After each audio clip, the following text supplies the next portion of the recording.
હોય ને તો આમ ડોલ લઈને પાણી ભરવા ના જવાય. પણ આપણે ક્યાં નદી કિનારે છીએ? હું તને એમ કહેવા માંગુ છું કે 2 લાખ રૂપિયા નહીં, 10 લાખ રૂપિયા માંગજે.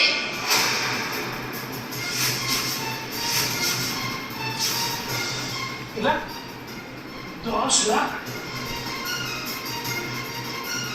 જો એમાંથી 2 લાખ રૂપિયા તું રાખજે અને એવું હોય તો 8 લાખ પણ આપી દેજે. બસ.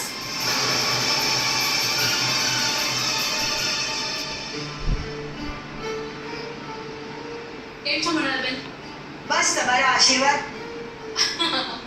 બહુ મજા કર્યા છો હો તમે. મમ્મી મધર ઇન લો ને ઇન્ટ્રો તો આપ. હા મૃણાલબેન, આ મારી બહેનનો દીકરો છે નિશાન, અને નિશાન આ તૃપ્તિના સાસુ છે મૃણાલબેન. અરે બેસો બેસો, ઊભા કેમ થઈ ગયા? બેસો. નિશાંતભાઈ, મમ્મી તમારા બાળકને દત્તક લેવા માટે માની ગયા છે. અને તમે તમારા બાળક માટે નિશ્ચિત રહી.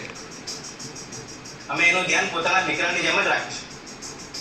હા હા, એ તો મને જરાય ચિંતા નથી.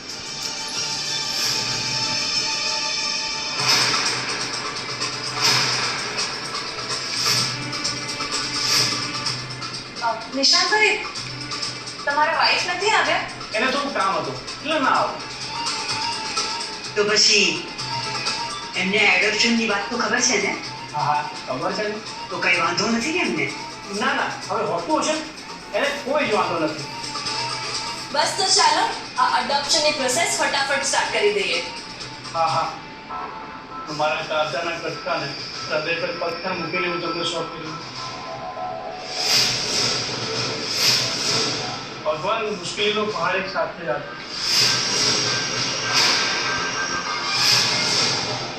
ખરેખર મારે પૈસાની જરૂર ના હોત તો હું ક્યારે ના કર.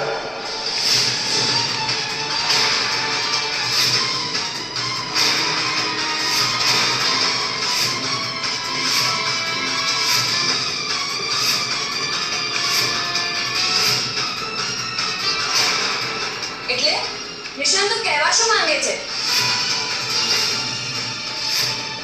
કે અમે તારા બાળકને અડોપ્ટ કરીએ તો સામે તારે પૈસા જોઈએ છે? ના ના ના, એવું જરાય નહીં ચાલે હો. આપણે કઈ ધંધામાં સોદાબાજી કરવા થોડી બેઠા છીએ. માસી હમણાં તો મને કહેતા હતા કે હું પૈસા માંગી લઉં, અને હવે અચાનક ના કેમ પાડે છે? જો નિશાન, આ તો લાગણીઓની આપણે છે. તારું બાળક તો એમને દત્તક આપીને સંબંધ બનાવી રહ્યો છે, અને સંબંધોમાં આવી સોદાબાજી ના હોય. અને તે મને હું પહેલા સાવિત્રીબેન, નિશાંત પૈસા માગે કે ના માગે, હું એને આપવાની જ હતી, અને એ પણ મારી રાજી ખુશી. થેન્ક યુ સો મચ આંટી. અરે એમાં થેન્ક યુ કહેવાનું ના હોય. ચાલ, મારે ઓફિસ જવાનું મોડું થાય છે. તમે લોકો બેસીને વાતો કરો, હું નીકળું છું.